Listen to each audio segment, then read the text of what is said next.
Assalamualaikum warahmatullahi wabarakatuh. Perkenalkan, nama saya Indah Sri Wulandari. Saya dari jurusan Hukum Keluarga Islam, kelas HKI 2C. Di sini saya mendapatkan tugas dari Ibu Septi Wulansari, pengampu mata kuliah Fikih Munakahah dan Mawaris, untuk menyampaikan jawaban UTS yang sudah saya rangkum lewat video ini. Wanita yang menikah dalam kondisi hamil ada dua kondisi. Yang pertama, wanita yang diceraikan oleh mantan suaminya dalam keadaan hamil, dan yang kedua, wanita belum menikah dan berzina sampai ia hamil. Kedua kondisi ini mempunyai hukum yang berbeda. Hukum yang pertama sangat jelas keharamannya untuk menikah.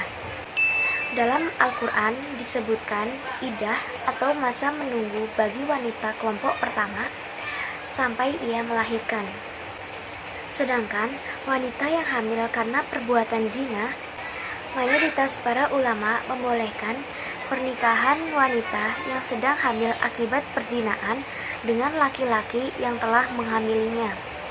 Namun, pendapat ulama yang lebih kuat disyaratkan kepada kedua calon pengantin untuk bertaubat dari dosa besar yang telah dilakukannya. Setelah tobat, barulah wanita yang hamil karena perzinaan ini bisa dinikahkan oleh laki-laki yang telah menghamilinya.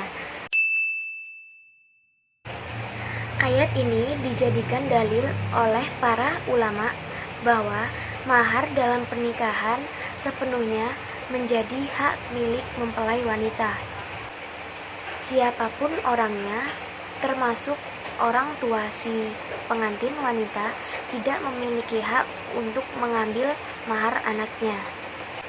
Namun, jika mempelai wanita mengizinkan kepada orang tua atau suaminya dengan penuh kerelaan hatinya, maka dibolehkan bagi orang tua atau suaminya untuk menggunakan mahar tersebut. Pernikahan pria muslim dengan wanita non-muslim yang dimaksud dalam hukum Islam adalah apabila wanita non-muslim tersebut adalah dari golongan ahli kitab, artinya orang yang mengimani kitab terlebih dahulu.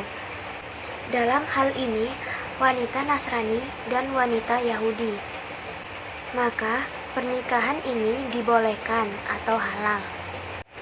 Demikian pula, untuk seorang muslimah sangat dianjurkan bagi kaum muslimah untuk mencari seorang laki-laki yang beriman kepada Allah Subhanahu wa Ta'ala. Syekh Abdul Karim Al-Khudair sebagaimana yang telah diketahui bahwa pihak suami lebih kuat dan lebih dominan dalam keluarga dibandingkan istri dan anak-anak. Maka tidak ada hikmahnya jika wanita muslimah menikah dengan seorang kafir yang akan mendominasi dirinya dan anaknya saat nanti. Dan dampaknya sangat berbahaya bagi agama, dan anak-anak akan dididik sesuai dengan keyakinannya. Hak istri dari harta suaminya adalah sesuai dengan kebutuhan istri dan anak-anaknya.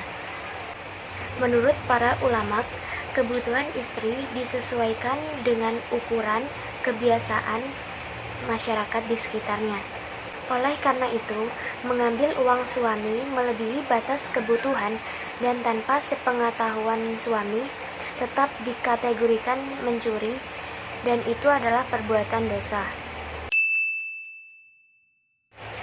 Secara hukum, suami yang menikah lagi tanpa ada izin dari istri pertama itu tidak dibenarkan dan merupakan pelanggaran hukum. Akibat hukum atas perkawinan kedua yang dilakukan suami tanpa izin dari istri pertama adalah batal atau dianggap tidak ada. Sebab menurut hukum Undang-Undang Nomor 1 Tahun 1974 tentang perkawinan maupun KHI Islam, bila suami ingin menikah lagi atau berpoligami, maka ia harus mendapat persetujuan atau izin dari istri pertama atau istri terdahulu. Terima kasih. Saya Indah Sriwulandari. Bila ada salah kata dan kurangnya, saya mohon maaf. Wassalamualaikum warahmatullahi wabarakatuh. Thank you for watching.